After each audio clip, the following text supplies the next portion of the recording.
executive. Meanwhile, the PNM has confirmed its candidates for the upcoming general election, including incumbents Callum Imbert for Diego Martin Northeast and Simon Denobrega for Diego Martin Central. Imbert, despite rumors of opposition from party financiers, was re-selected and vowed to make his final term his best.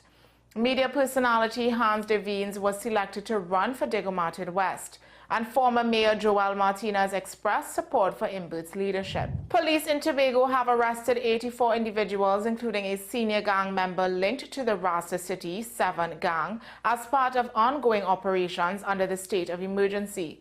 Police have conducted 190 operations and recovered 4 firearms. Tobago has seen 2 murders so far this year, with both cases solved and suspects, including minors, charged.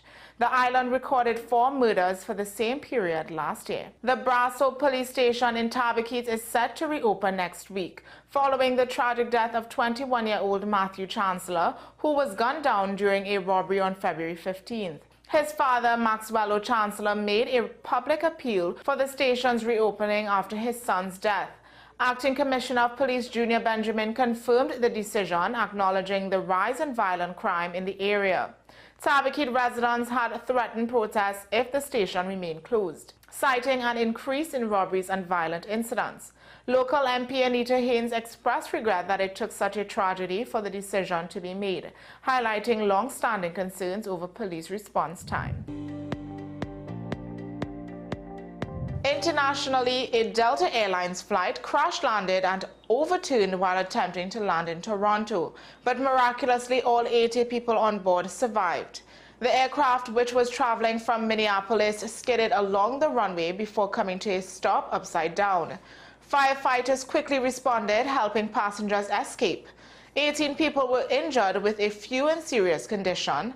Investigators are now looking into the cause of the crash as Toronto Pearson Airport deals with weather-related disruptions following heavy snowfall and high winds. Well, that's your news on the hour on WESN. I'm Naomi McNish. Thanks for watching.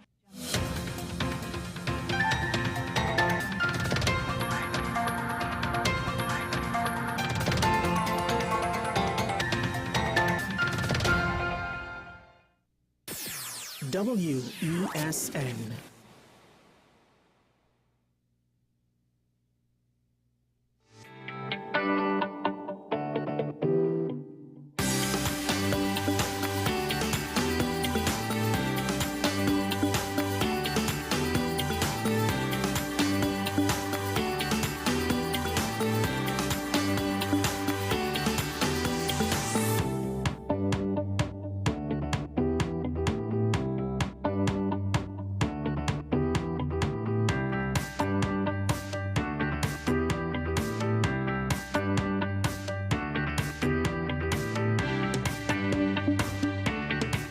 This is Face of Sports, WESN Content Capital.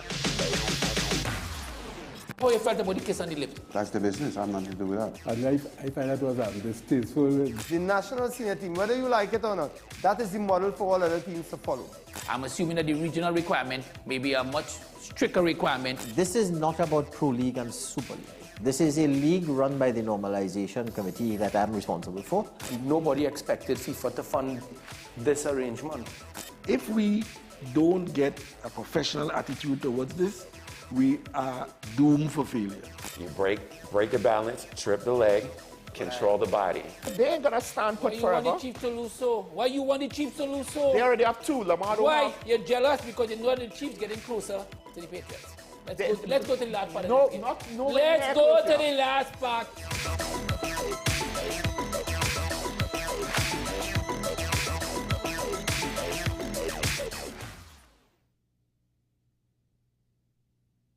This is 10 questions. I'm Andy Johnson. The distance from where we should be in the world in going forward on our commitments with climate change.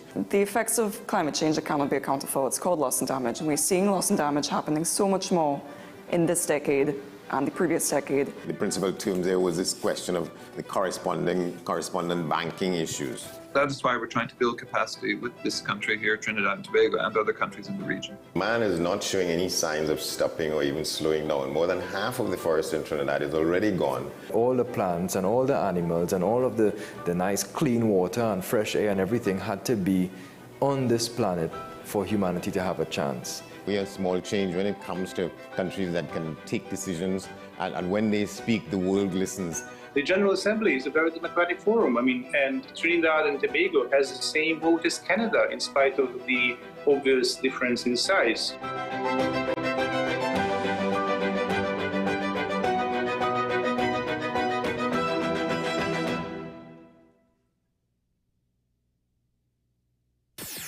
WESN.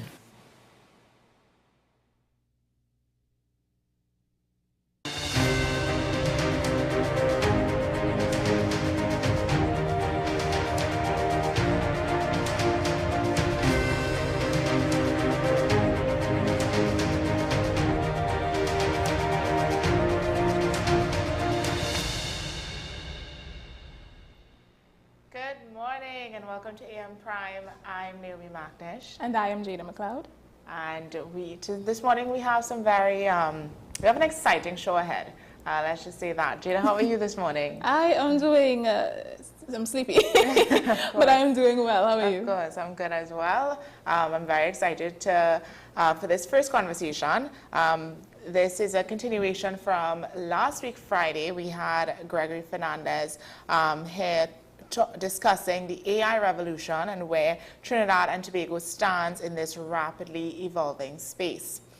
So as we continue this conversation on the potential benefits and risks of this technology, how do we ensure that AI works for us rather than against us? And most importantly, what steps should we be taking now to avoid being left behind? Good morning, Mr. Fernandez, and welcome to the program. Good morning. Morning, Trinidad and Tobago. Good morning. Mr. Fernandez, how are you? How are you doing today since last Friday? I'm fine. I had some enjoyment over the weekend at the Panorama, and I also went to the QRC Fest. Oh, beautiful. Yes. You lived it up. You lived it up. We had some highlights of Panorama yesterday, and we looked at Exodus and Renegades. They were really, really good. Yep. Mm-hmm. Yeah, very enjoyable. Mm-hmm. So, Mr. Fernandez, I would want to ask just a pretty simple question, a follow-up to, I think, how I would have ended it last time. Which sectors do you see being affected greatly? First and greatly with AI. First. Right. Well, low-level jobs, a lot of those may be possible to automate. Because really what the AI is going to do, the major impact of the AI, there's the productivity impact, which will impact many white-collar jobs where you can use the artificial intelligence capabilities to assist you with your day-to-day work, right? Doing research, composing letters for you, things like that. So you'll have an immediate benefit across the board for most white-collar jobs. Yes. But in terms of the real power of it, it's really the AI agents, because what the AI agents can do is they can impersonate the roles that we as human beings play in a number of ways. So, for example, we currently at HR Plus here building out agents into our next version of our application. And these agents will be able to do the work of project managers, implementation specialists, trainers, and even help desk. So what we're actually doing is using the AI to more or less give us a massive increase in productivity, as these AI agents would work as assistants to the existing staff. So previously, we do about 24 projects a year. We mainly work with medium and large companies. And we do implementation of our product, which is very large. It has 20 modules.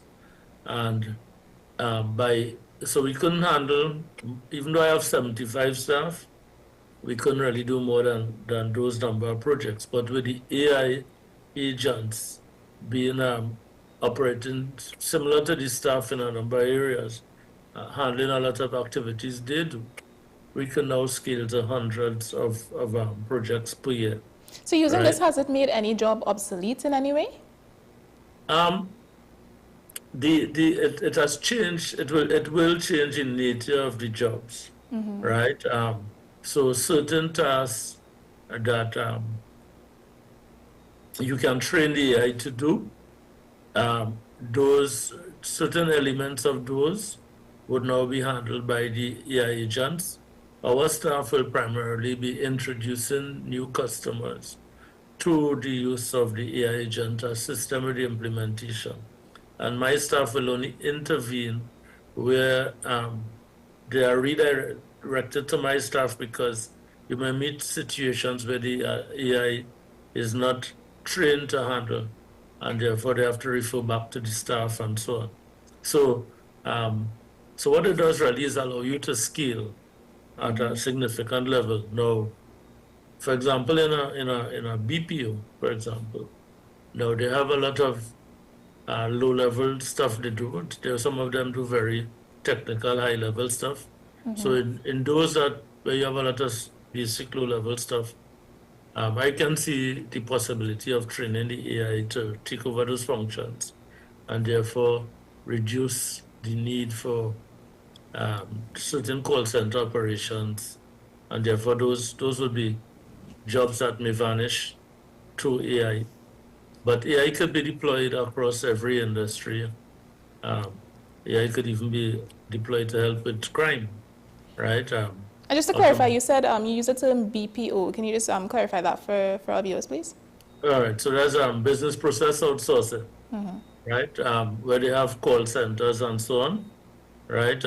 It was already happening, has been reported. I read a lot, and in some business journals, I've already reported that some organizations said that they have eliminated like 700 positions where they used to have call center operations, and the AI agents are now playing that role, right? Because the thing with it is the AI is very powerful. It's multimodal, meaning you can speak to the AI. You don't have to necessarily type in what you want it to do. You can also speak to it, and it will answer you, and it can take on the personality of. You can train these AIs to have a West Indian personality, American, whatever it is required within the context of where that agent is actually going to operate. Mr. Fernandez, on the flip side now, AI, I mean, there's AI is also creating job opportunities, or at least, I mean, they can. So what areas of development or implementation should we be focusing on to build a strong local AI workforce, if that makes sense? All right, well, one of the things with AI is you have to understand how to prompt it. So there's something called now prompt engineering. So what that does is that if you only give it a very basic prompt, you will not really be able to take advantage of what it's really capable of doing. So the better you learn to prompt it meaning giving it instructions as to what you want it to do. So the better you learn to do that, and the more intricate that can be, is the better results you will get from the use of the AI. So learning how to do it is key, right? What needs to happen is that in all organizations, they need to walk through all their processes and then look at what they believe can be automated. Sometimes they may not be sure, but there are multitude of videos on YouTube that show you what these agents are capable of and examples.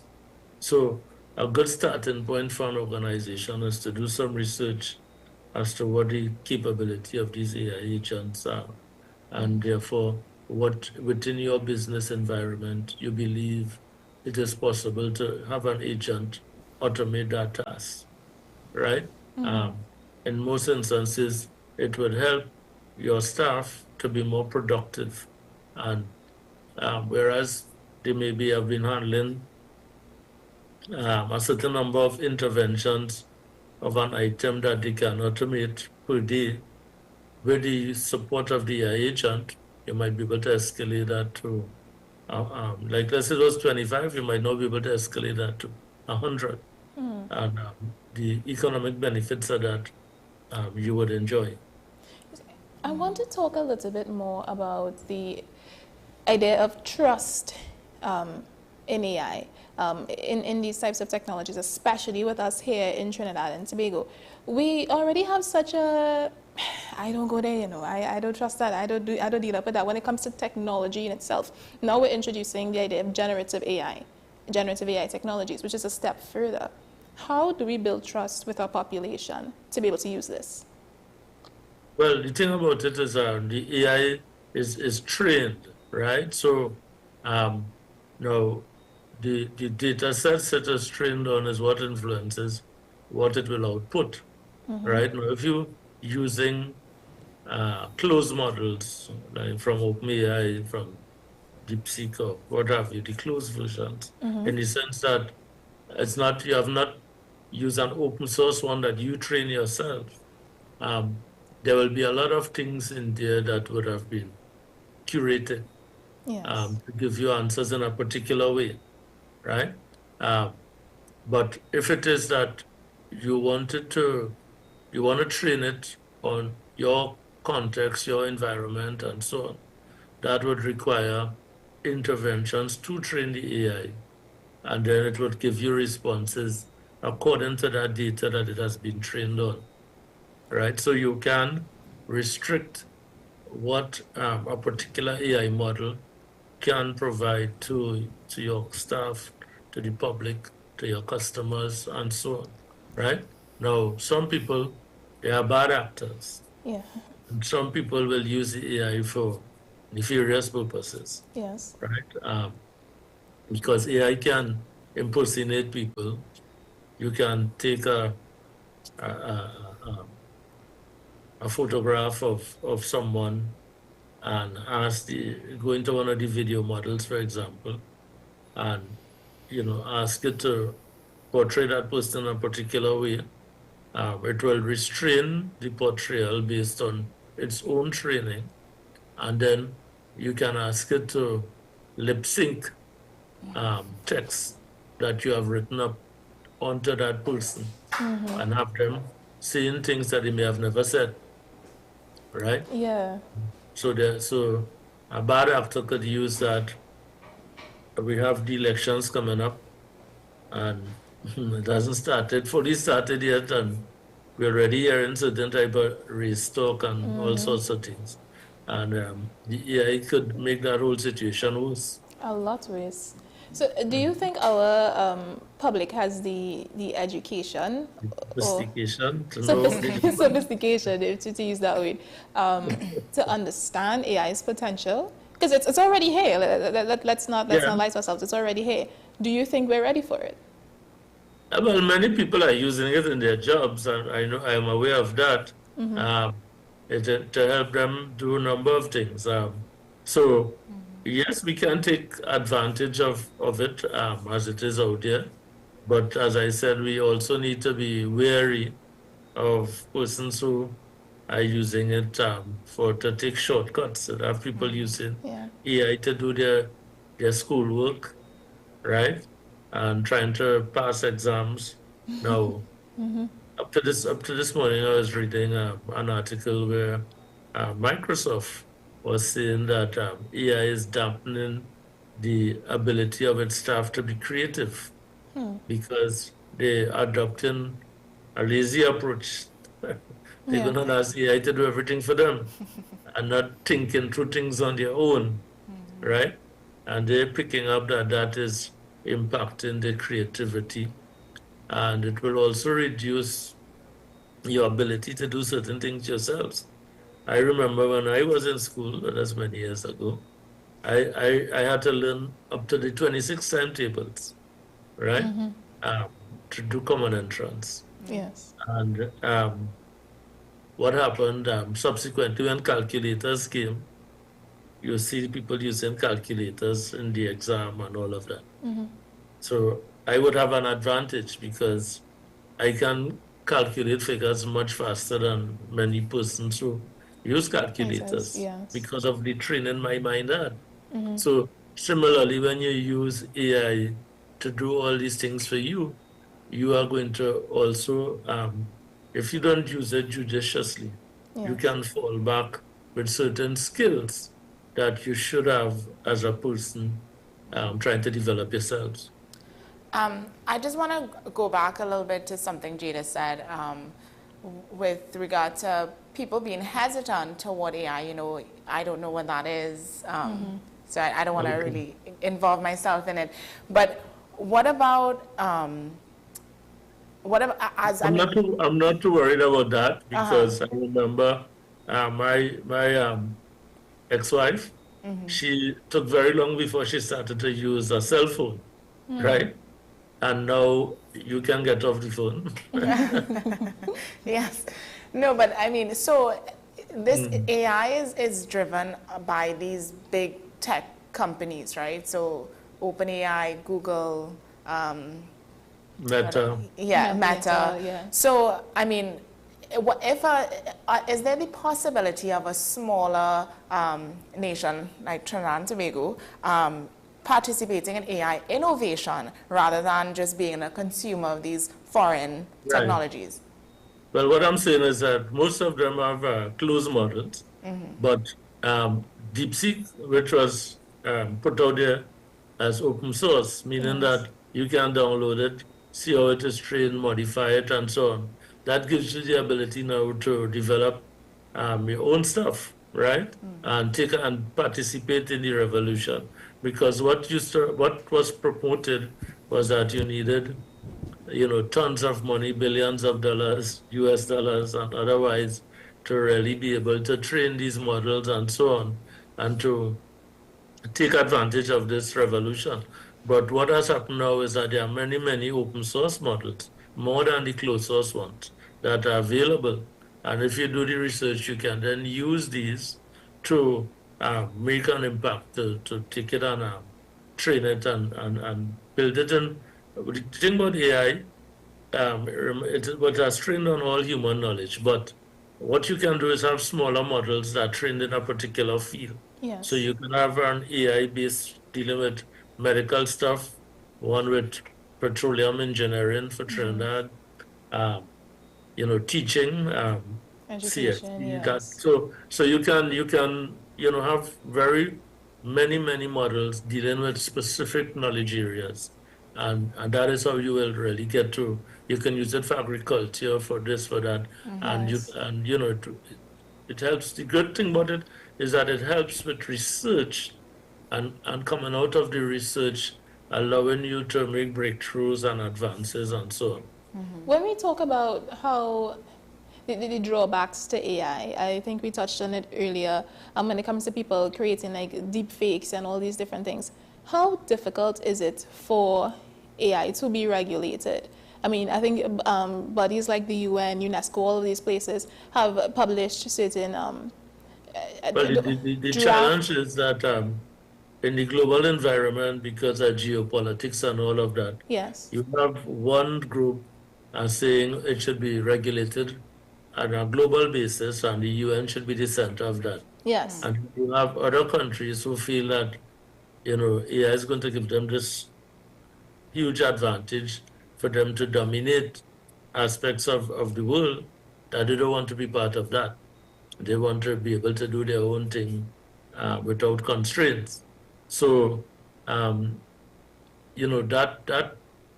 as a result, it will be more difficult to have a universal regulation of it. But individual countries are putting certain guardrails in place as to how it should be used. It's just like on Facebook and so on. You could go there and do things, and then you can still get charged by the police here, right, locally. So I think once those things are worked out, law enforcement, will be possible as to what and how people are using AI.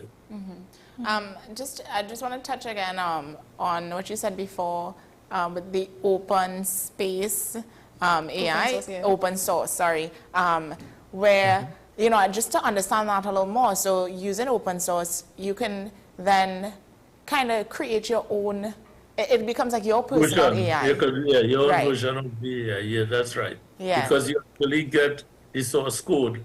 You get, through open source means you have direct access to the source code and that you could modify it to make changes. So you don't start from scratch. You have a model that's already built out there, but you can now take it and modify it in ways to assist you in coming up with something that you're trying to shape around your own, culture, environment, knowledge. So what is the difference then? Because ChatGPT is not an open source AI, yeah? No, it is not. Right. So I understand from using ChatGPT, I mean, the more questions that you ask ChatGPT, they have like a memory system, and they keep the memory of your questions, and they learn you and the types of questions that you ask. So then I remember there was an instance where my friends and I, we asked our personal ChatGPT, to tell us something about ourselves. And they they were so spot on, but it was based on questions that we would usually ask, So what is the difference with that and then understanding open source? Well, the thing with the closed models is that remember, it has been trained in a way that it will not go outside of the boundaries of how it was trained and what guardrails were put in it. So, for example, I had asked ChatGPT about Maurice Bishop, and it told me that he's a controversial figure and it can't tell me anything more. Right? Now, that's because who trained it told it that. Right? Okay. Now, in our open source model, you could tell the open source model everything about Maurice Bishop you want to know. And eventually that'll be part of its knowledge base. So when somebody else questions that model that you have put up, they will get the proper answers. Yeah, so I mean, there's no biasness, I guess, to open source. It's always biased based on who trains it and what you train it on, right? But as you said correctly just now, it learns from you. So I have been using it to do music, soca and so on. And I've been able to actually reproduce soca. Some of it is on the radio that people cannot distinguish. It's all AI. They're asking who's singing it. It's an AI voice. Who's making the music? The AI is making the music. But it's based on what you put in. It's you have to spend hours and hours and hours working with it and training it. Yeah. So then it understands, okay, I want to get a soca, a Trini soca, with a Trini vibe. Yes. So on. So I wanted to ask a more targeted question when it comes to AI in the education system eventually. So several international studies and bodies like UNESCO have highlighted the need for age-appropriate regulation of AI use in the educational system, particularly to protect younger students from undue reliance on AI, as we touched on before. So how might a form of generative AI be implemented in our education system? And do you even think it wise with the current state of our ICT infrastructure? Well, the thing is, again, so CARICOM, for example, would have to probably look at how they have develop a version of AI for Caribbean students and so on. That has the guardrails to keep it within the various age groups. Yes. So that it's limited in what it would expose students to, and also to do it in such a way that it doesn't hinder the person's ability to maintain creativity and so on, right? So all of that is part of what you spoke to in terms of how we have to address the needs of our communities. Yeah, you can't just throw the whole thing out there. It's like freedom of speech. We talk about freedom of speech, but freedom of speech has to be in guardrails as well, because people could go there and say any type of thing and do any type of stuff. That's so true. If you were a schoolboy and your teacher came and introduced you to ChatCX or some form of AI use in schools, how would you think you would have reacted when you were doing common entrance or so? Well, that's a very difficult question. Particularly if you, but yeah, it's like, no, I understand people have access to, when they're doing exams, they have these open book exams, right? So the education, the thing is, because the technology is evolving all the time, you have to evolve with the technology, otherwise you'll get left behind, right? So the thing is that you still, from a scholastic point of view, you have to look at it and then more or less refine it within the constraints for what you're trying to achieve. So it will be different for how you train it for use at the primary level versus secondary level versus university level. You know, how you interact with it. So a young person would try to ask it all sorts of questions, but again, it will be the guardrails and how it was designed that would allow it to, you know, keep it in parameters that you want to set to make sure you don't affect, you know, that they're just totally dependent on this technology and not learning creative skills and the things that they need to have to operate properly. So, Mr. Fernandez, we need to begin to wrap up, but I wanted to end on the implementation of AI into our society. I know that AI requires a lot of machine power, so like data centers, it needs strict policy from government. How do we even begin to implement those types of things within not just Trinidad, but CARICOM in general? Right. So now the government itself has significant data center resources. Interesting. That they have.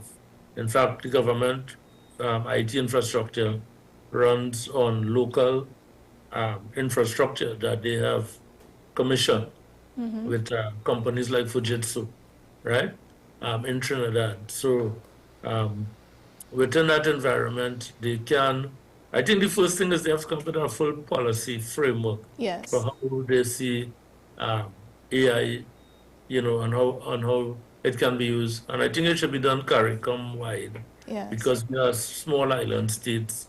It will be better to do that way to make sure we maximize the use of resources, right? And we get more input from more scholars across the region to come up with this framework and policy so that it serves the common good across the Caribbean, right? And then, you know, the infrastructure could be put in to allow us to get at some of the open source models and train them to suit our requirements within the Caribbean. And just last question. I don't know how you'll take this, but with the introduction of DeepSeek and it taking over the AI game, who do you think is winning right now between the US and China? Well, China has actually released several models besides DeepSeek, right? What it has shown and what is good about it, you know, the US was actually trying to dominate the area and make it sort of unaccessible to others, right? In the sense of being able to catch up to them, right? I remember there was a video showing Sam Altman, the head of OpenAI, at a conference in India, telling one of the Indian guys was asking him how soon you think India could catch up. So what exactly what you're asking me. And he made a statement, well, you can try, but you will never be able to. And he got the shock of his life when China released DeepSeek. Yes, he would have, yeah.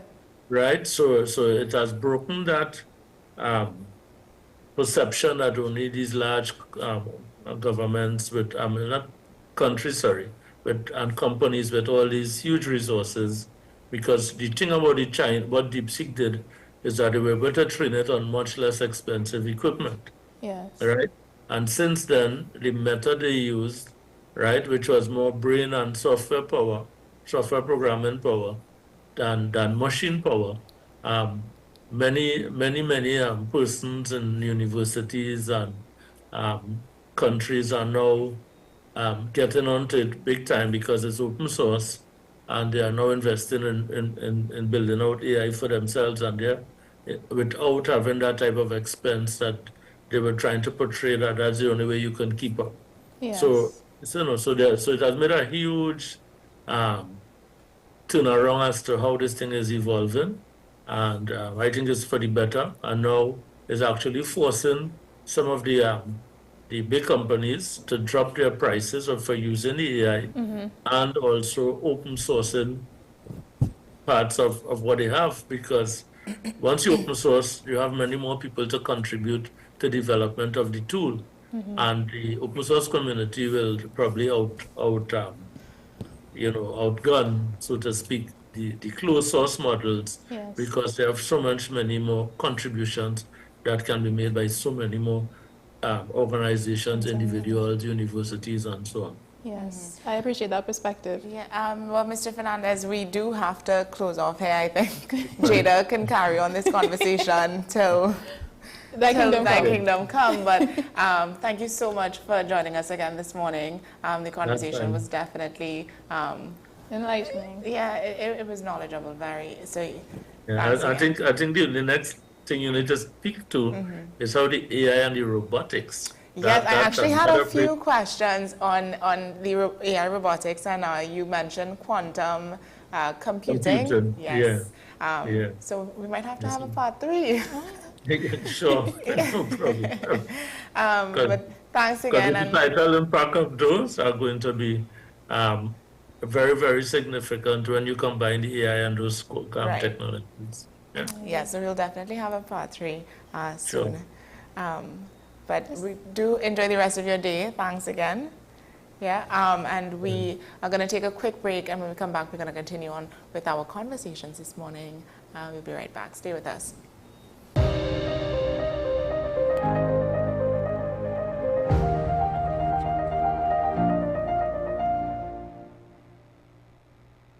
Do you need treatment for obesity or any related abdominal procedures?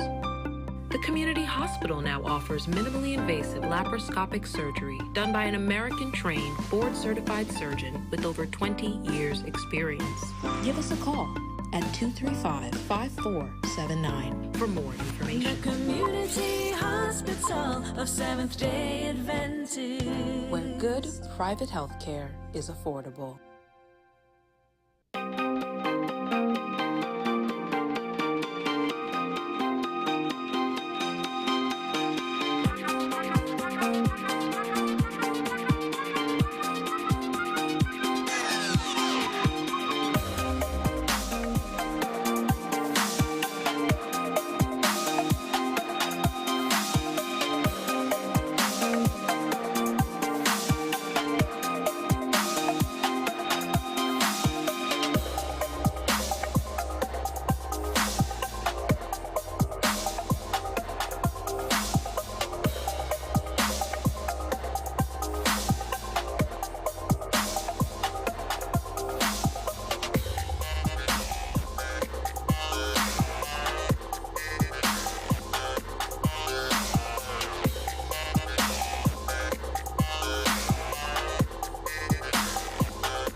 FanZone, your reliable, authentic supplier, has just gotten better. You can now visit our website www.fanzonett.com for your authentic wear and collectibles.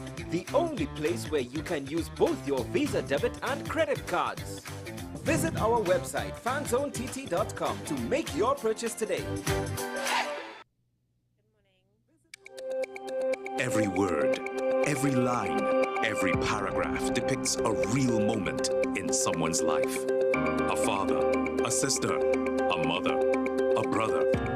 We at Newsday are dedicated to you, the people, and through independent, unwavering journalism, strive to always bring your stories to life. Because your stories are more than just words.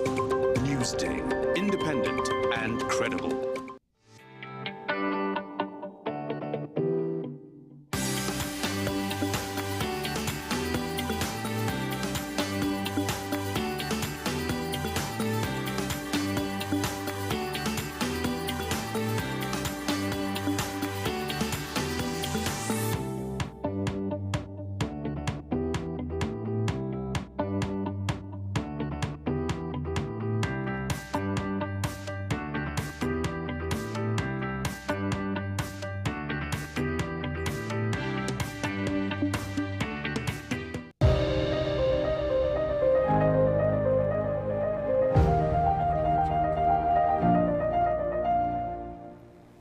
And welcome back to the program this morning.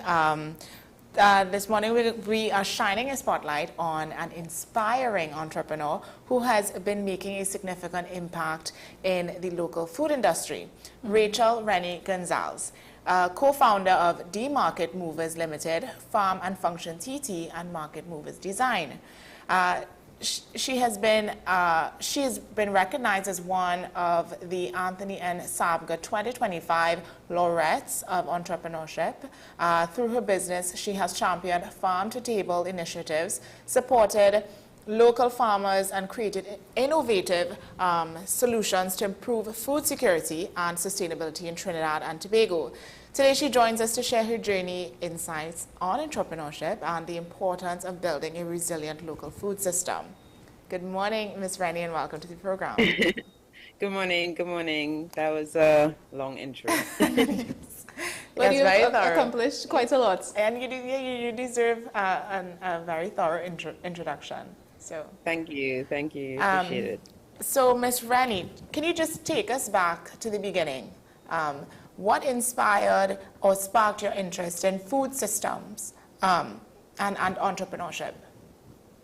I wouldn't say maybe, I guess life inspired it, because sometimes, you have a particular path as you evolve and become like, in your 20s.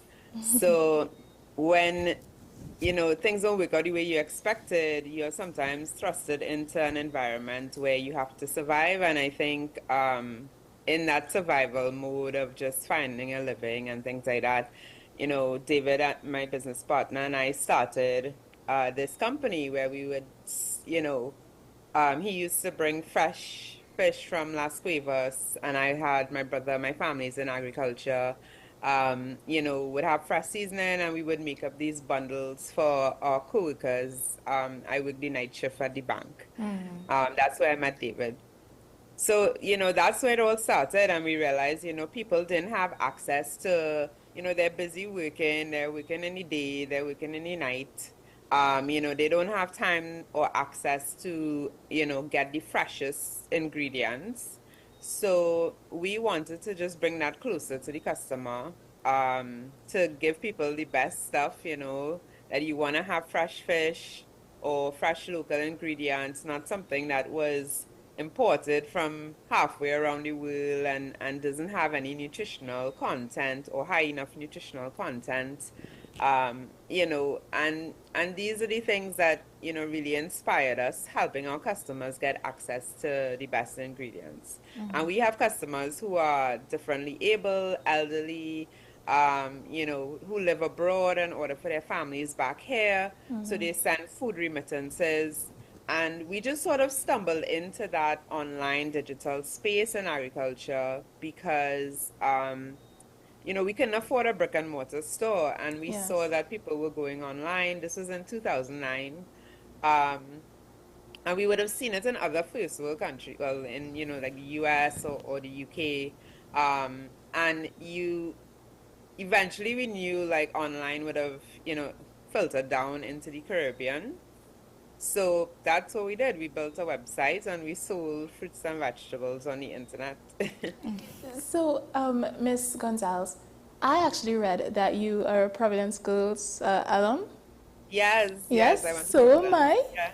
And I'm happy to be among such alum.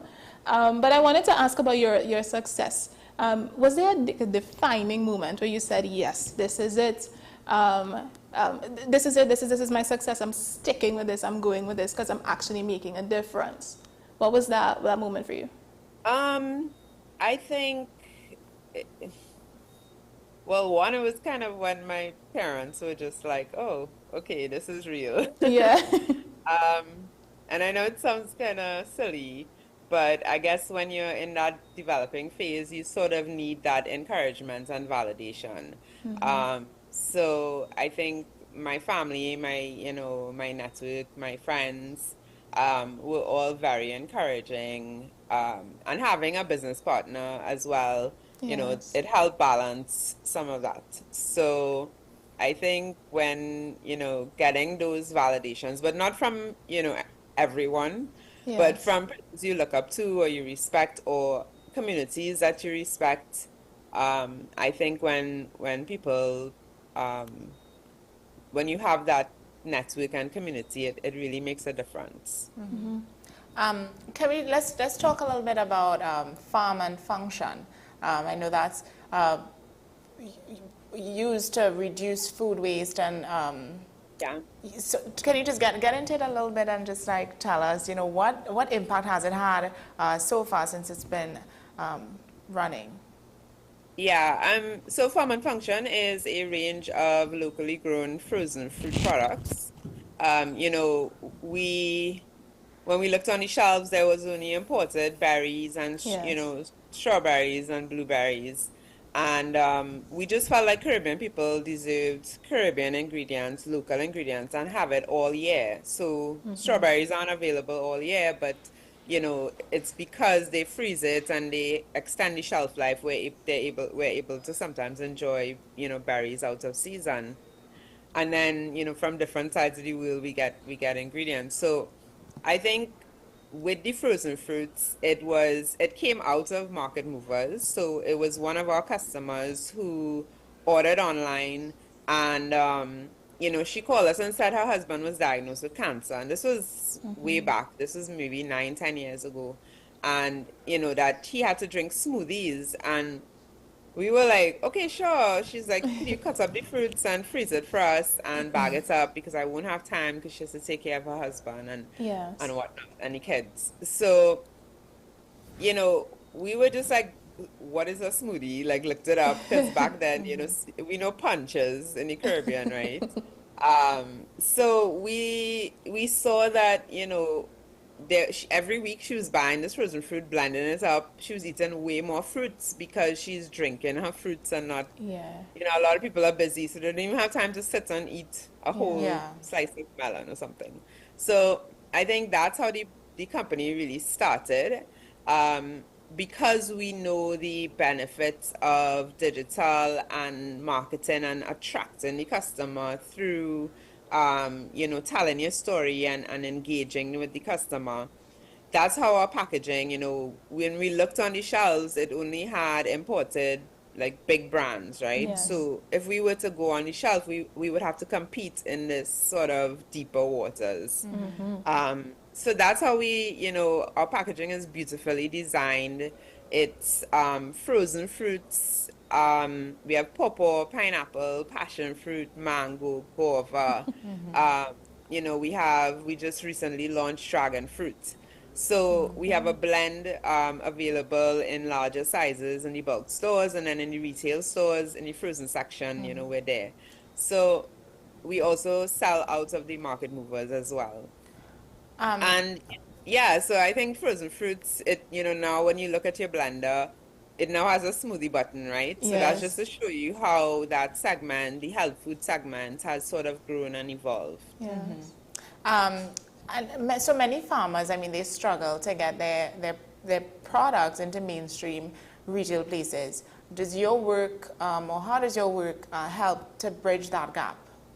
Right. So obviously, when we did Farm and Function, we are now, distributing regionally by Hadco Limited and the Hadco Group, and it's being distributed nationwide. And this is from us like pitching it in a retail chain, going to the buyers in the back door of the groceries and asking them if they would list this product, right? So we built the brand ourselves at first, and then we couldn't handle the distribution and reaching further markets. So that's where we got a distributor. So then it just really ripple effect, because it allowed us to now focus on exports, which we export regionally to Barbados and Dominica, the frozen fruits, and we're exploring or entering the Guyanese market soon, and hopefully Jamaica later on in the year. So being able to export and get your product, this physical product out there, with our entrepreneurs or SMEs who are listed on Market Movers, they were like, how did you all do this? How did you all grow this brand?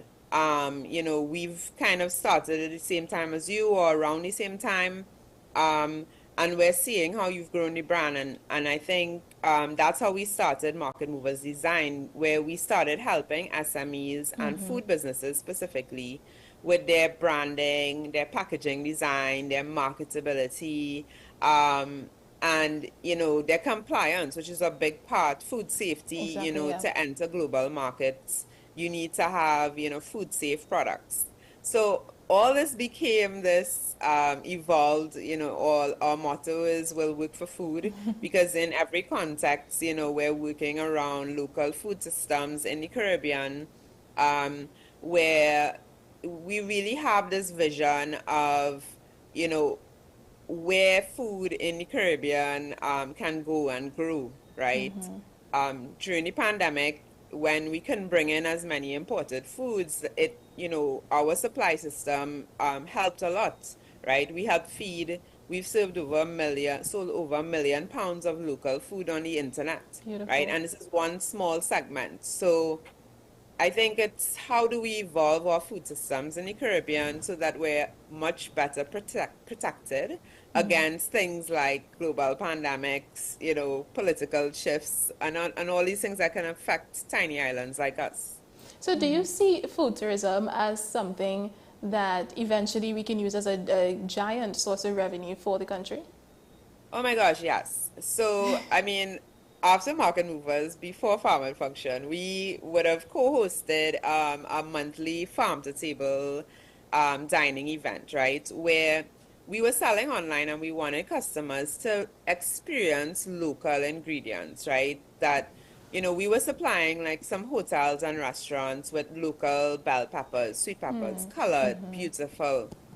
And, when the imported ones were cheaper, the hotels would take from them instead. And we had to end up dumping or, losing on that crop. And, we gave away, we donated as much as we could.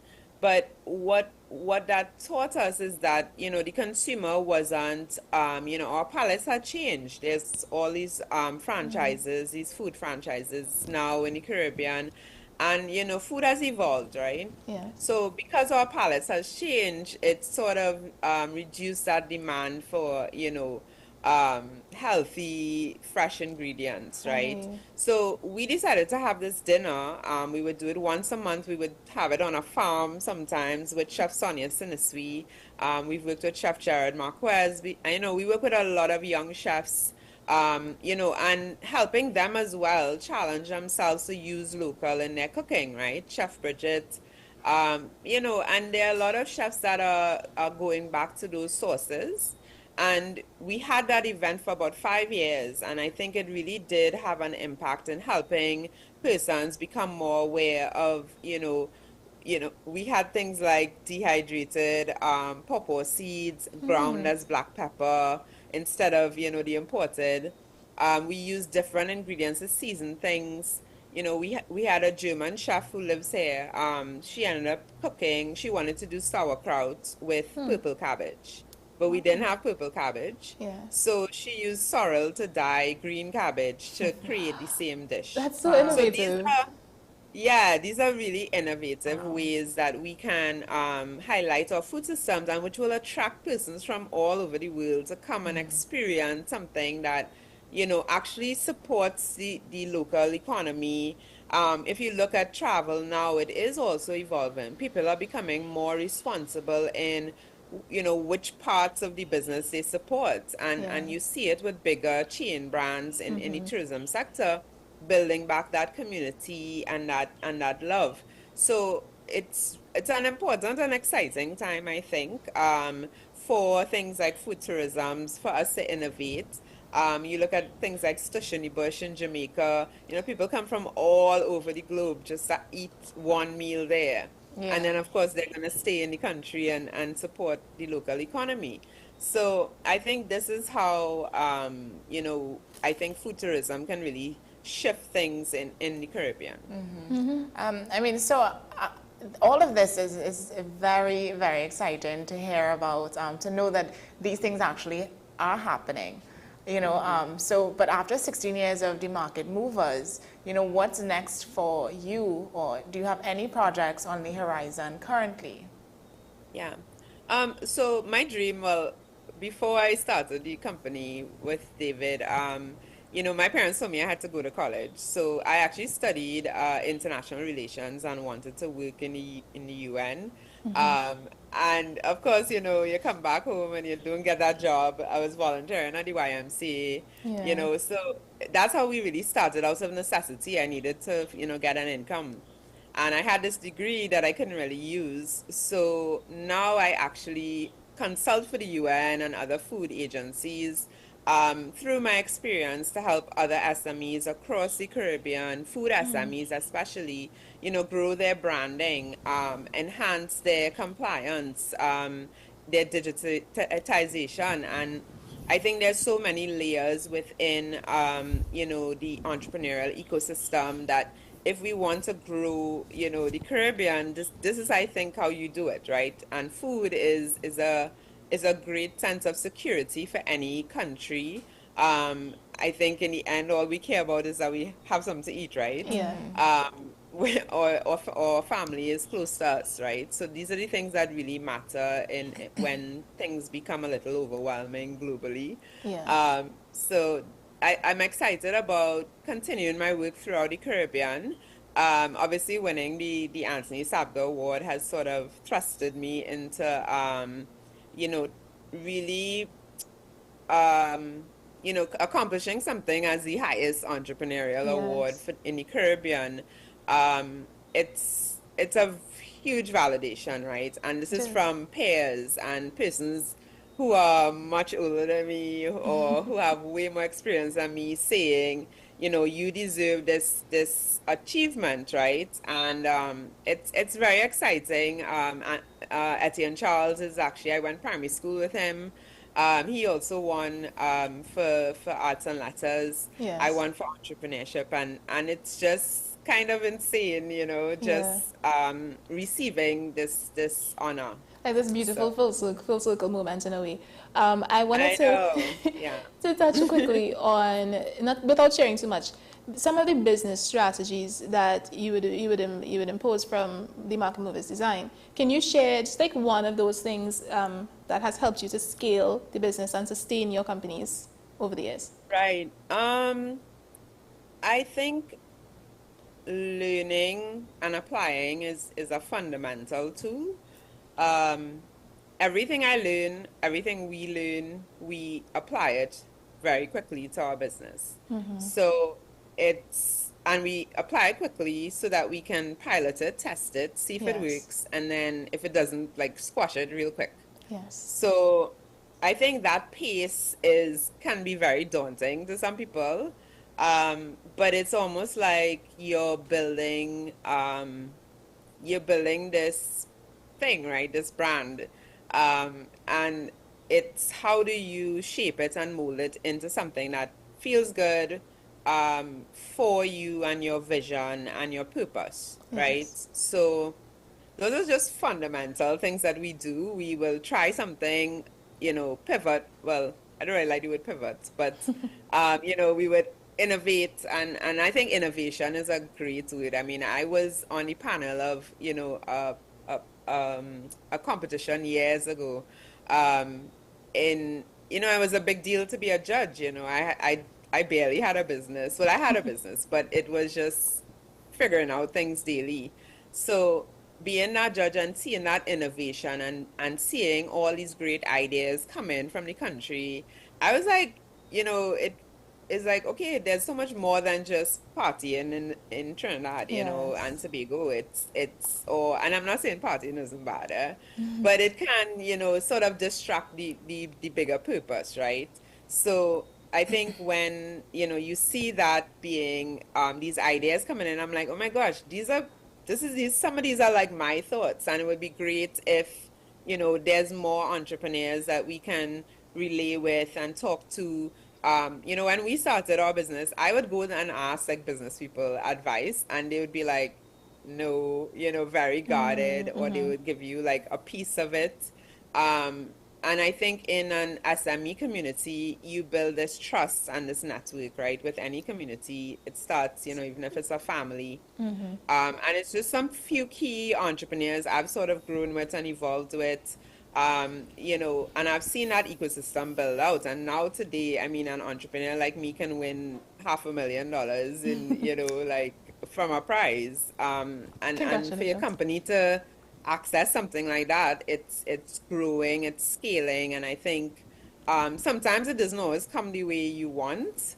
But I definitely think when you dream it or you envision it, somehow the pieces sort of fall together if you work hard and you stick with it, of course. I mean, there were times when David and I was like ready to give up and just like this makes no sense.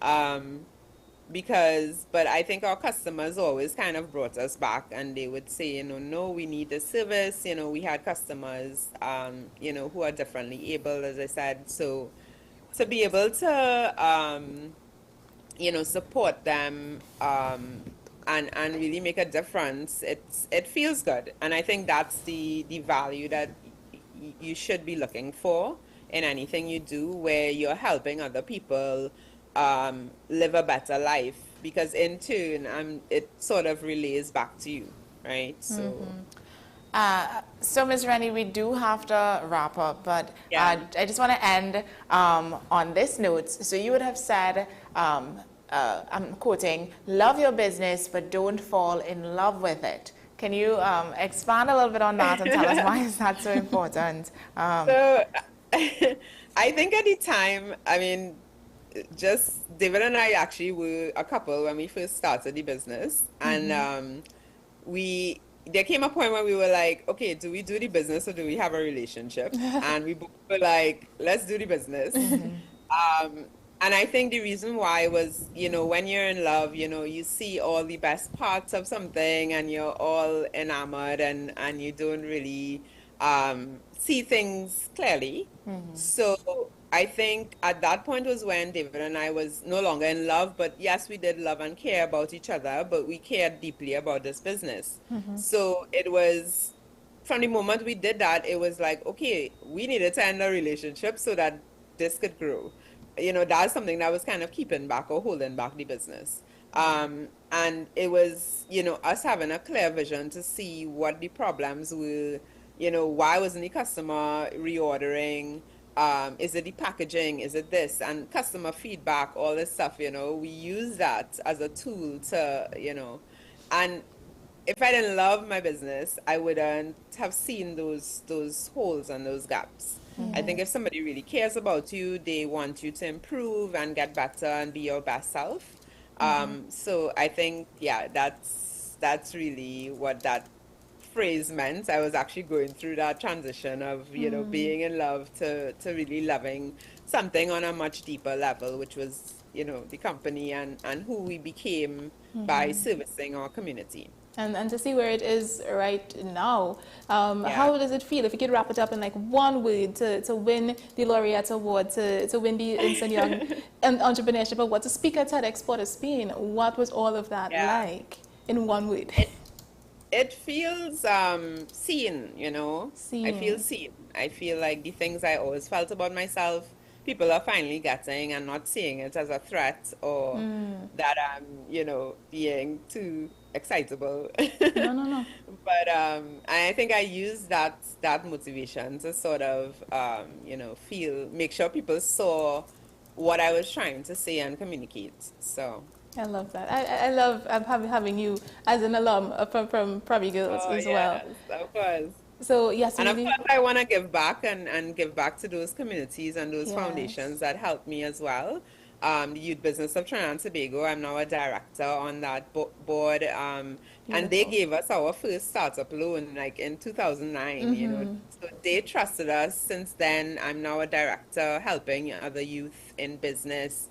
And I really want to give back to those communities and invest in building this entrepreneurial ecosystem in the Caribbean. We love to hear that. So yes, we do have to wrap up right now, unfortunately. But we loved having you on, and hopefully we can have you on in the future again. Yes, and we definitely support this cause. You're doing well, and we do hope to hear more about what you accomplish in the future. Thank you. Thank you so much. All right. So when we come back, we are going to have Ricardo Mead live in studio for the first time in a while. So we are very excited about that. So stay tuned to see what animal he is bringing in studio today. We will be right back.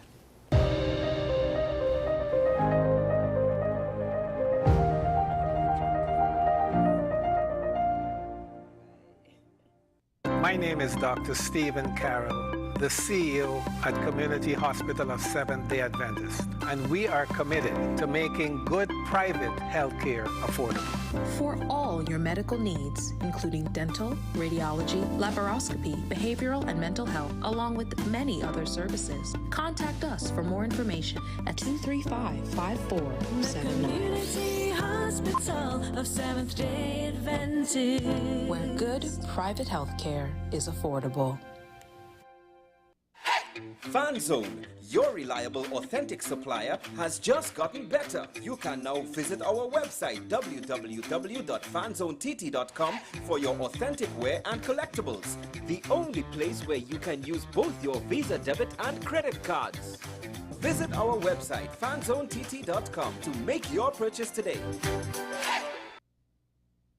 We are tackling the hard-hitting topics, some controversial topics, some topics we sweep under the rug. You don't always have to forgive in a relationship for it to move forward. If it is you are in a situation where you forgive the person, but to the detriment of yourself, what are you really doing? It is very uncommon for somebody in the younger age group to have dementia. Atheists don't not believe. Is that I can't disprove God, but you also can't prove God, so we kind of at a stalemate. We'll focus on the woman who's being the victim, or the man who's being the victim. We exclude the children. Folks are trying to study the underlying brain mechanism to figure out how does this particular disorder happen in the brain? How is the brain processing this? Don't worry about AI, worry about humans working with AI. Are you willing to learn new skills to stay relevant for the future job market? That's the challenge that people are going to struggle with.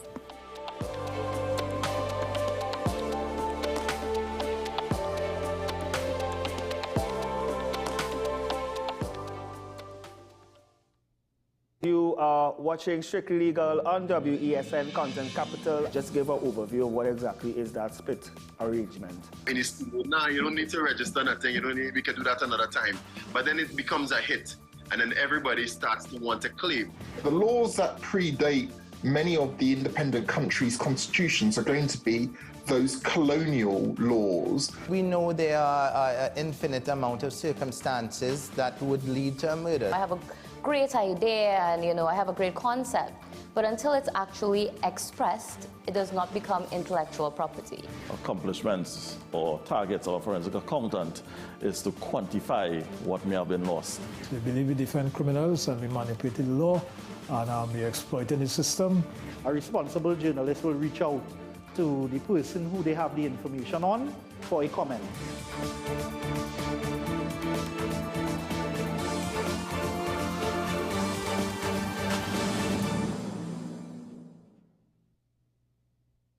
This is 10 questions. I'm Andy Johnson. The distance from where we should be in the world in going forward on our commitments with climate change. The effects of climate change that cannot be accounted for, it's called loss and damage. And we're seeing loss and damage happening so much more in this decade and the previous decade. The principal term there was this question of the correspondent banking issues.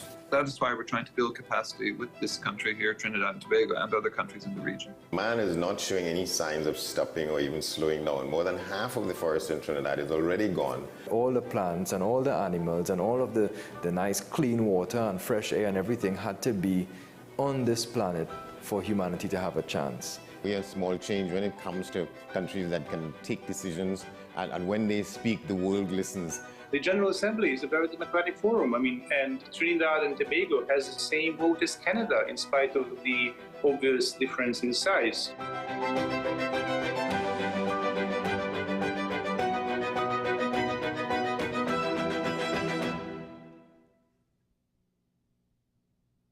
This is Face of Sports, WESN Content Capital. How you felt about the kiss on the lip? That's the business. I'm not to do with that. I find that was distasteful. The national senior team, whether you like it or not, that is the model for all other teams to follow. I'm assuming that the regional requirement may be a much stricter requirement. This is not about Pro League and Super League. This is a league run by the Normalization Committee that I'm responsible for.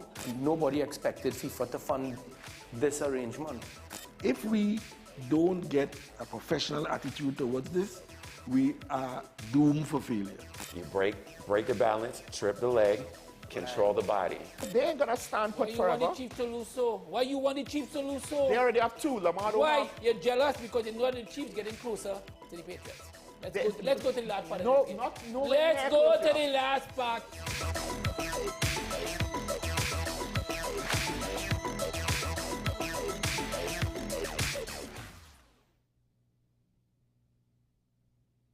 SM Group International Limited, your solutions partner for the latest innovations, brands, and competent staff to meet your needs. We provide products and services in the following divisions: executive services, event rental and services, power and heavy equipment, construction and property management, food and beverage, aggregate and sales and distribution. Check out more on our products and services at www.smgrouptt.com. Contact us at 221-7445 or email at info@smgrouptt.com. We are SM Group International, your solutions partner.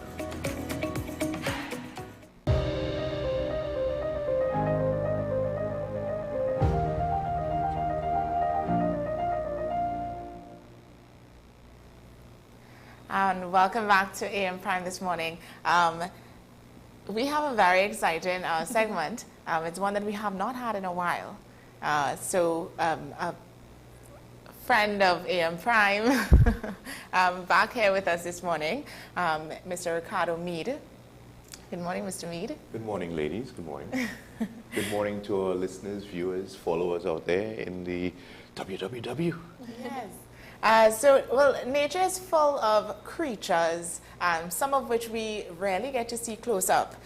So today on Wild Wednesday, we have a pygmy anteater.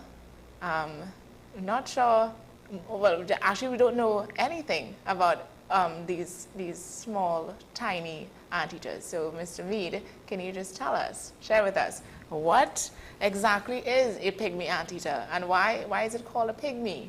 Well, that's, the name says it all and it means it all. Sometimes the names are very literal. This is one instance where it's literal. So in the Western Hemisphere, we have 3 anteaters.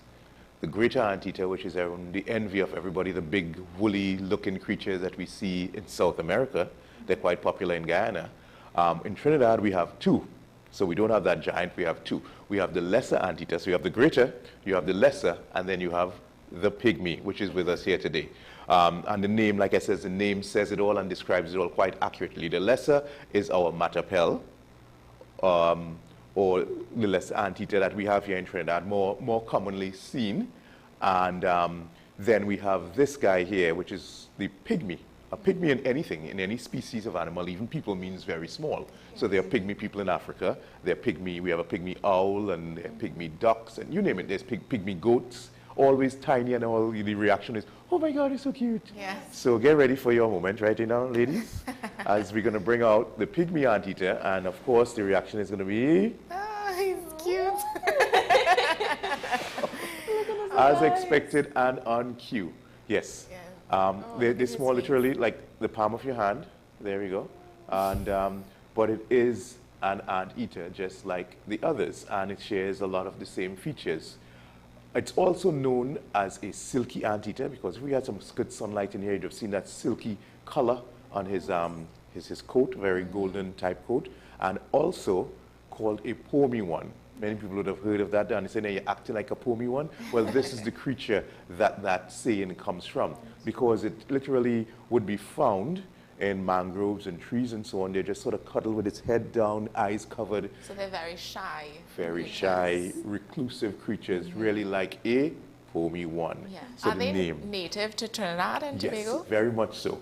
Well, we call this little guy Ward, because he was found, I think it was on Ward 7, San Fernando General Hospital. Oh. Quite strange, yeah, when you get a call 1 o'clock in the morning from doctors saying, we have this anteater thing here that was found roaming the corridor.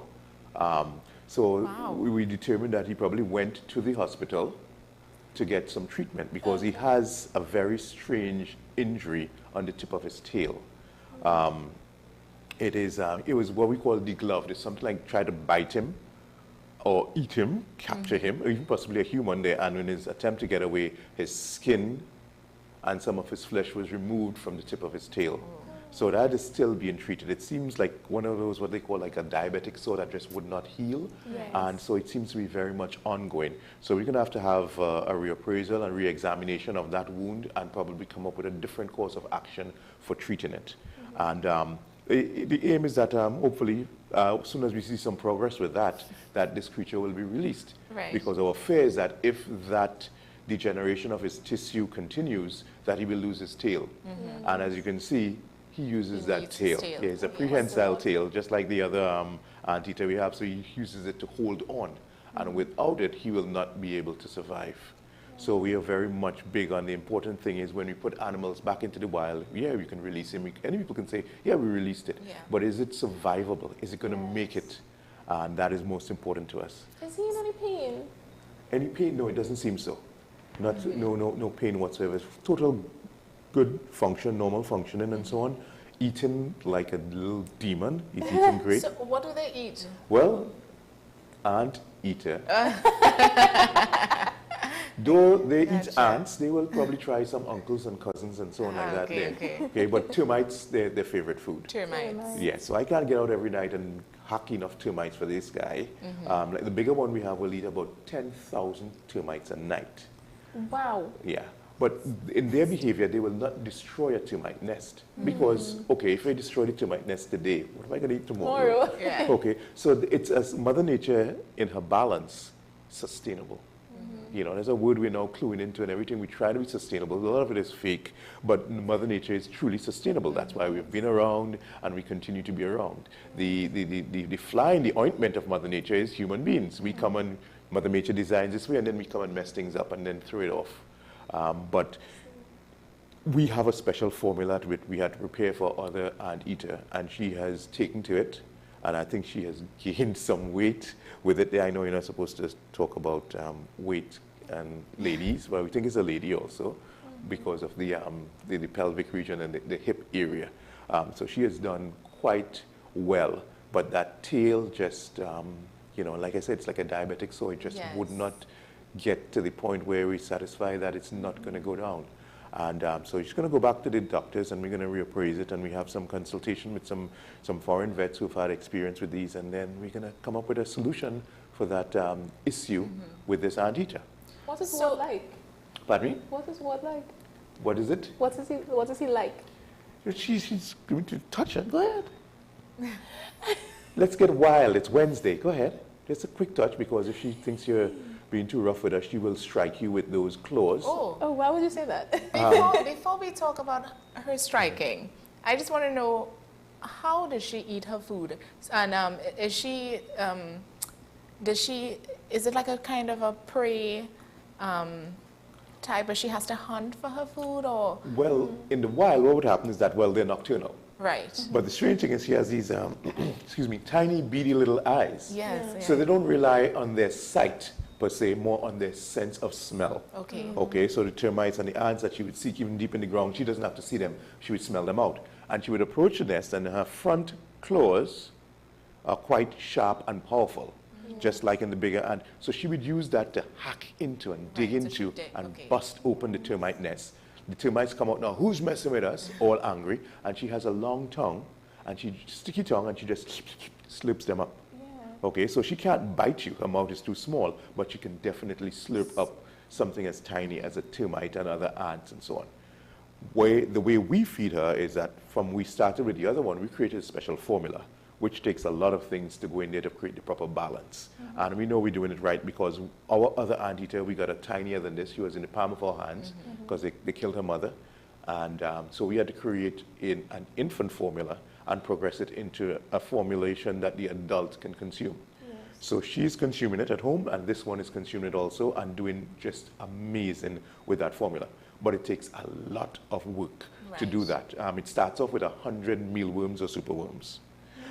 My wife's blender, which is no longer my wife's blender, eggs, bananas, all sort of things put in there because we have to contribute the proper nutrition to her diet that's necessary. So you kind of match the nutrients that found in ants and correct, that they would eat, and they would supplement other things. They like honey also in there. So she would get some honey in there, some peanut butter. So it's quite a complex diet that has to be done every other day. Right. Okay, so you can't make it and put it on and say, right, food for the week. Nope, it's going to spoil. And they're going to look at you like, you expect me to eat that? So it's a bit of chore every day to do it. But when you do it and the result is that the creature lives and does well and goes back into the wild, that's the reward right there. Yes. What is the life cycle of a pygmy anteater? Well, the truth is very little is known. Very little is known. Very little is known because it's such a reclusive creature. Many people don't even know we have this in Trinidad. And because of the dietary restriction, I say, or specialized diet, it was not held in captivity. So that's where they learn quite a lot about the animals. When it's in captivity, you can say, okay, we've had it for 40 days. It does this, it does that. After a year, it went into its cycle and heat, and then it, it started calling and, whatever it is. But without it having that close human personal interaction and observation and studies, basically, it's very difficult. So we're hoping to learn as much as possible about her during the time that we have her. And probably one of our volunteers in time to come would take it on as a study. It's going to be quite challenging to find enough of them to study in the areas, but they're just really amazing creatures that we have right here. Does she hang from her tail? Because I see she's like she crawling does down. that, because she's looking for her next spot to go to. So sometimes it's like towards my hand, she may go down to the table. I'm going to just hold it on there and let her go onto the table. If she comes towards you and attacks you, just tell her that you're not an ant.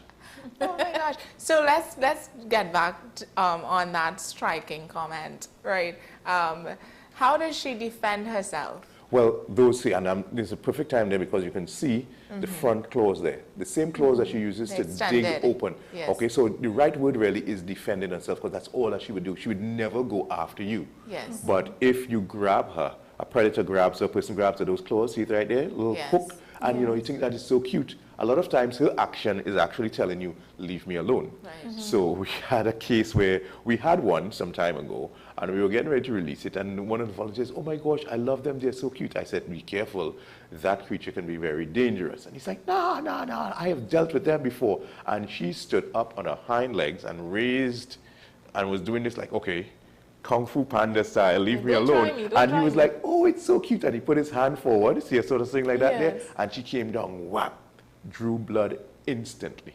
Wow. Instantly. So they're quite sharp and they're quite powerful. She will not attack you, but if you ignore her. A lot of times with wild animals, the case is people ignore the signs. The animals say, hey, leave me alone, I don't like you, I don't feel comfortable.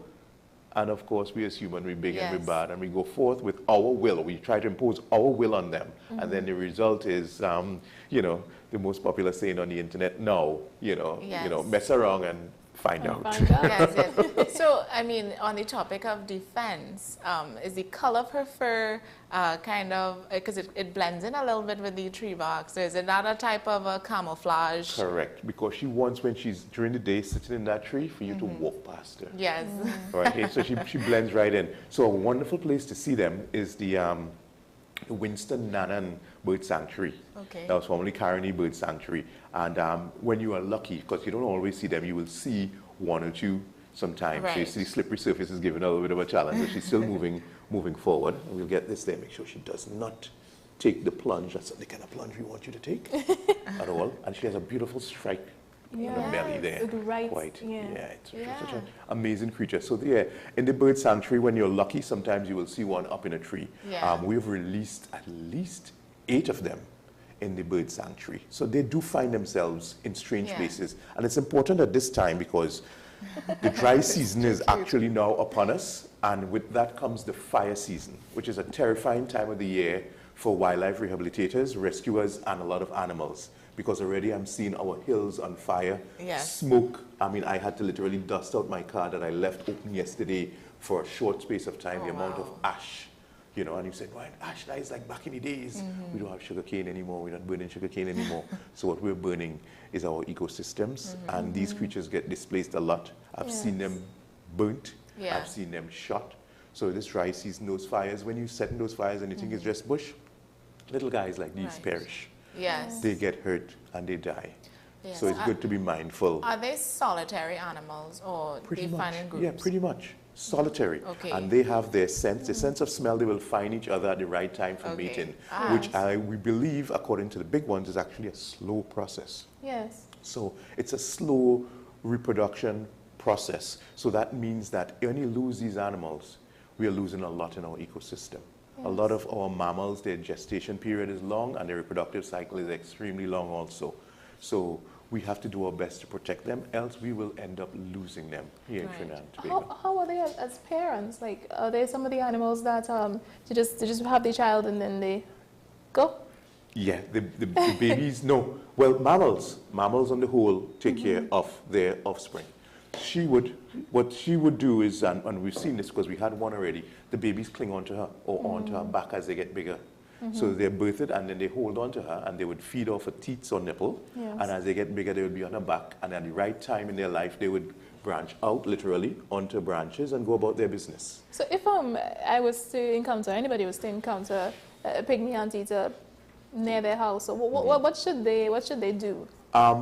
Give it, if you want to move it, do this. Put a branch, a stick or something like that there in front of it.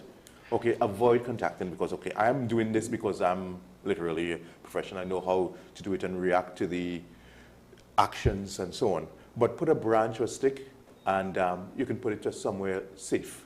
And that's a challenge now. So we get a lot of calls now, and we will be getting a lot more calls because they will end up in strange places. The ward in San Fernando General, and again, I'd love to thank those doctors who came up to us at 2 o'clock in the morning to ensure that the animal was safe.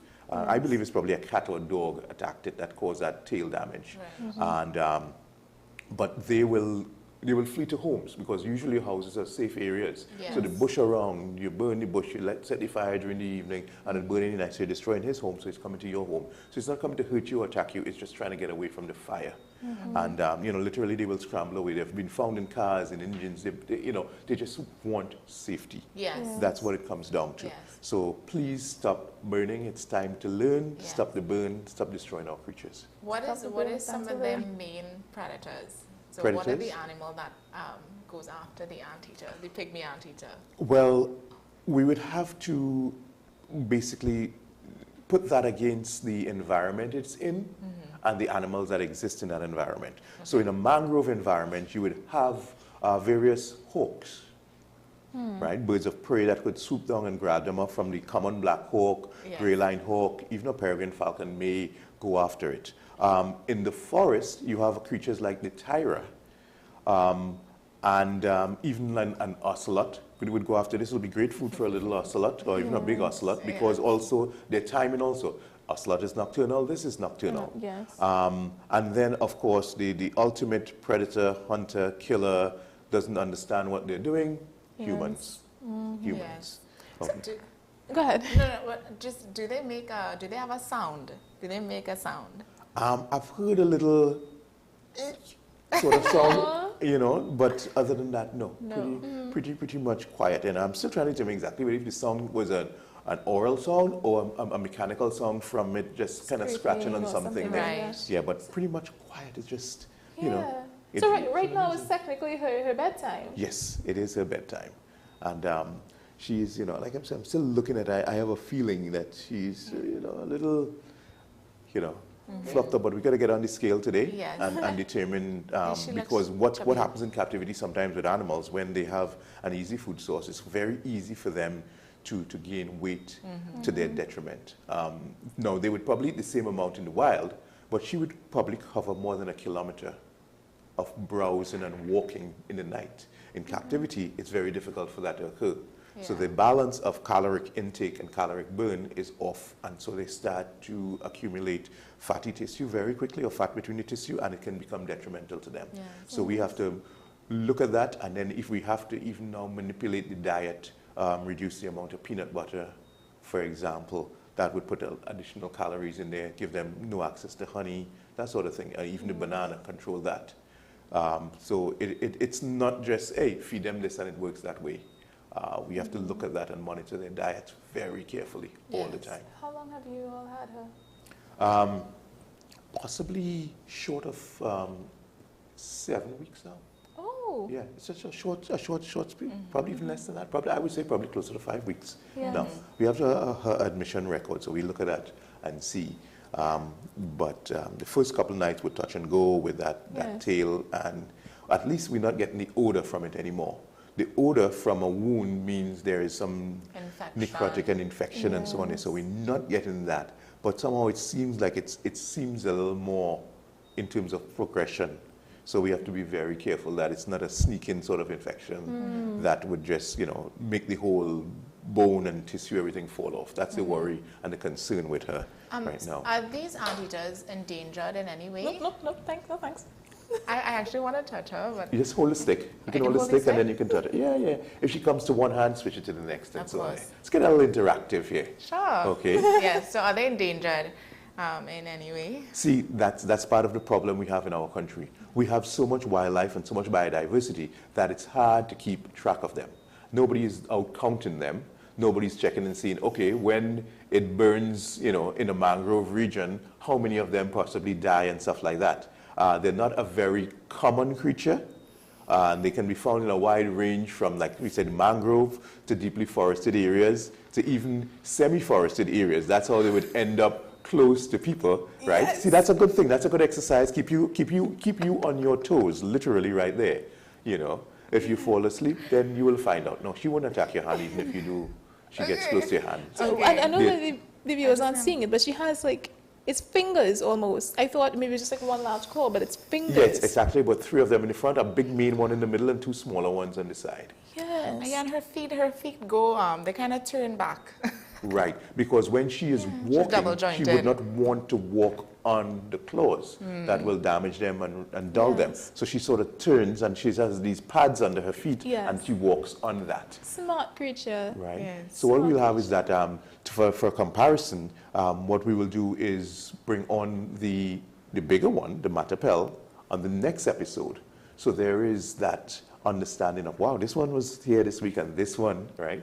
So if she, you know, strikes you, and she won't, most likely, you know, but then, you know, you always have what we call these TV moments where animals do strange things. Yeah. Makes for great television. If I were to put my hand here as she's facing that way, would it, like, in how you can't do that to a horse, would she have any sort of reaction? She might just shrug a little bit, but you can go ahead and touch her like that. So what is the most interesting thing that you've learned about Ward specifically?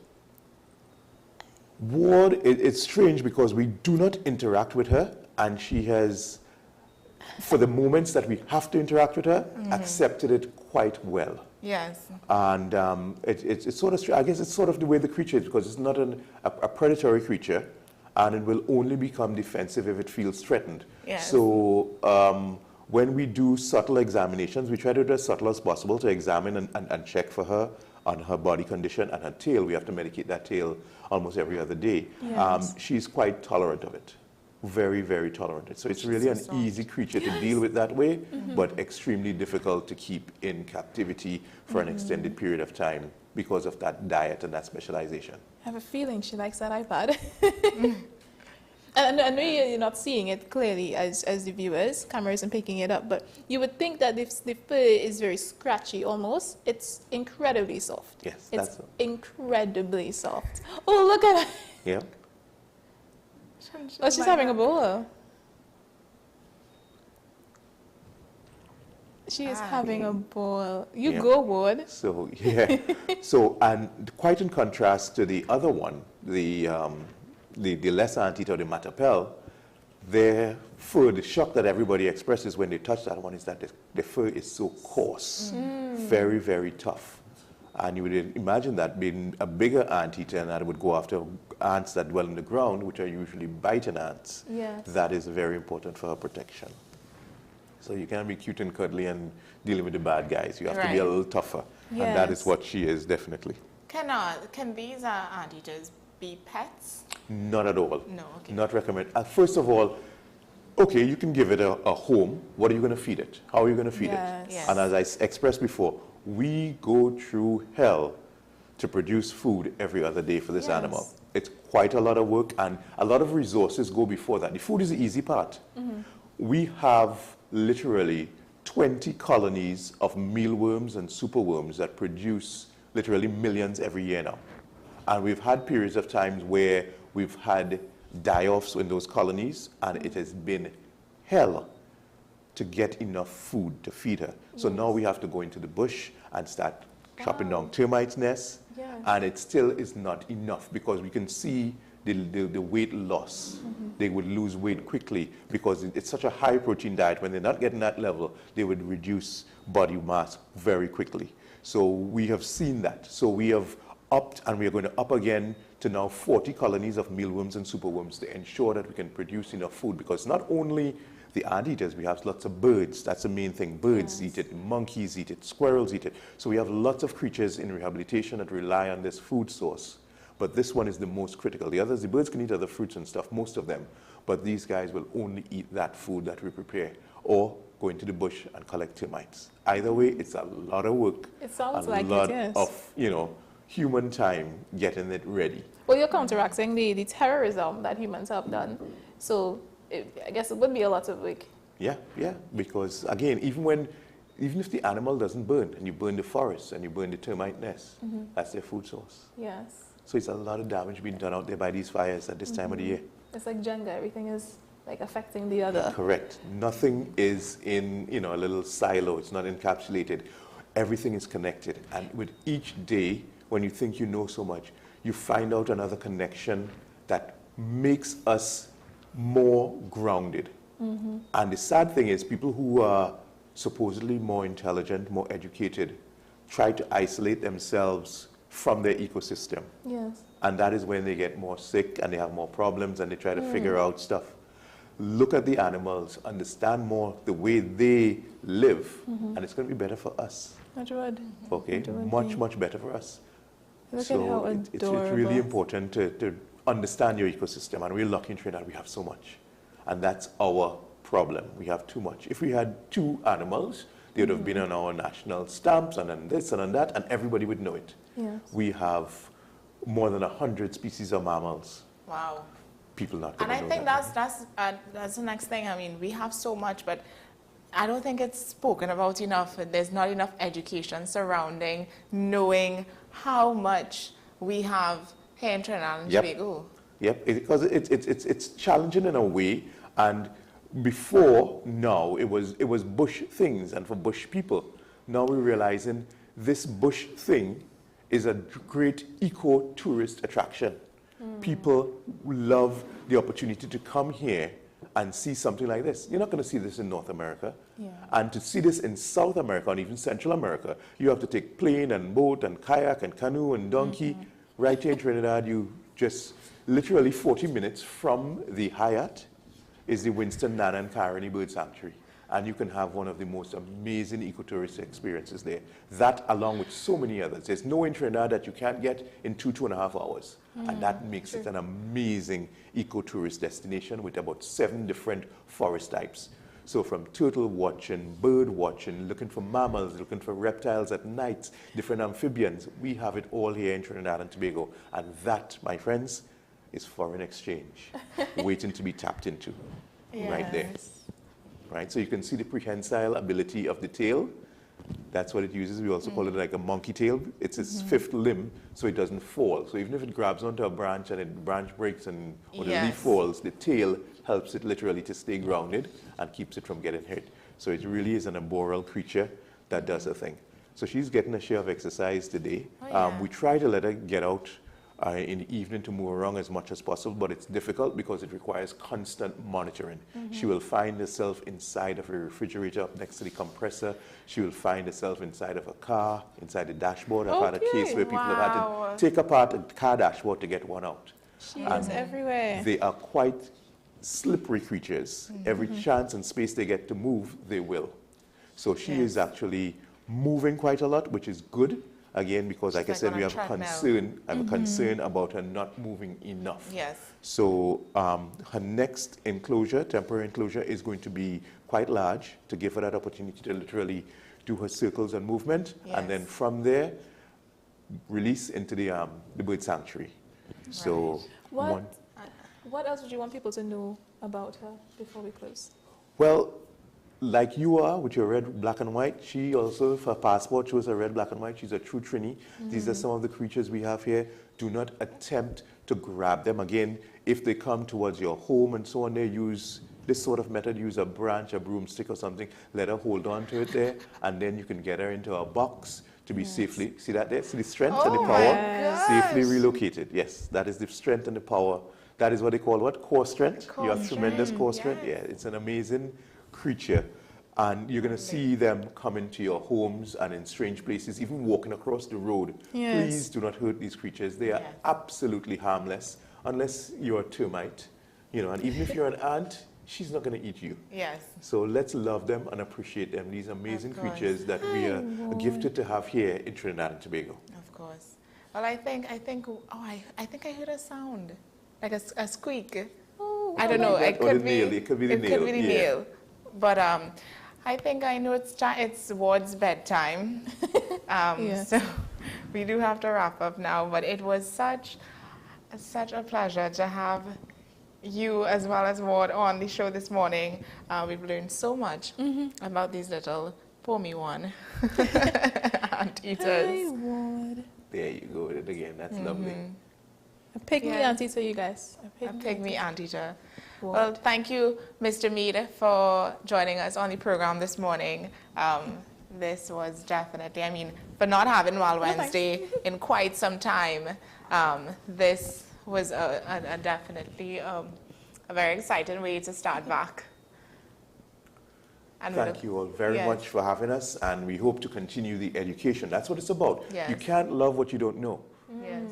So when we teach people, they can understand, and if you understand, you can love and have an association and understand. This girl, Ward, she's a Trini, just like you. Right? So now after work, it's time to sleep. There you go. For her, no partying, just sleep. All right? So she goes back in, and she will cuddle up in a corner, hide her face as a little Pomi-1. All right. Well, again, thanks to Ricardo Mead for joining us on the program and bringing Ward, the pygmy anteater. I hope that you enjoyed the segment and learned a lot. We definitely learned a lot, and we had a lot of questions that got answered. Yes, I'll admit, it took me a while to warm up to Ward. Yes. But she is adorable, and there's so many little tidbits you can learn from her and others like her. Yes. So I really do hope that you guys were informed and you guys know how to deal with a pygmy anteater if you were to come across one. Yes. Well, that's tomorrow morning. Keaton Shah will be back on the program. So look out for that for him. And today will be the end of Yes, this duo, this dynamic. Jade and I, but not forever. Definitely not forever. We will be back soon. But we do hope you enjoy the rest of your day. And as Keaton Shah says, today is a good day to have a good day. Bye.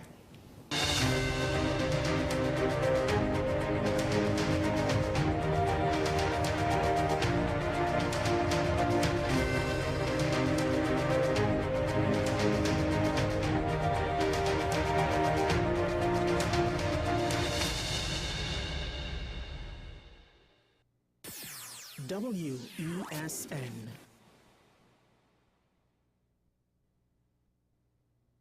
Between the Bank and the Gutter, a novel about street dwellers in Port of Spain.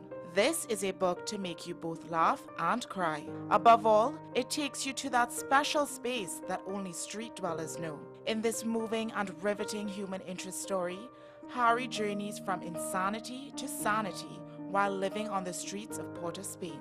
Now available at Metropolitan Books, 12 Peter Ave, Woodbrook. Paper-based bookshop, 14 Alcazar Street, Woodbrook. WESN, 30A Gattaca Street, Woodbrook. And the home store branches located at Barataria, Shogunas, and East Gates Mall. Autographed copies now available on request. Also available from author Louis Lee Singh. I Used to Live in Heaven, Letters to My Granddaughters, Local Government in Trinidad, Conspiracy Against the People, and Closer to the Church.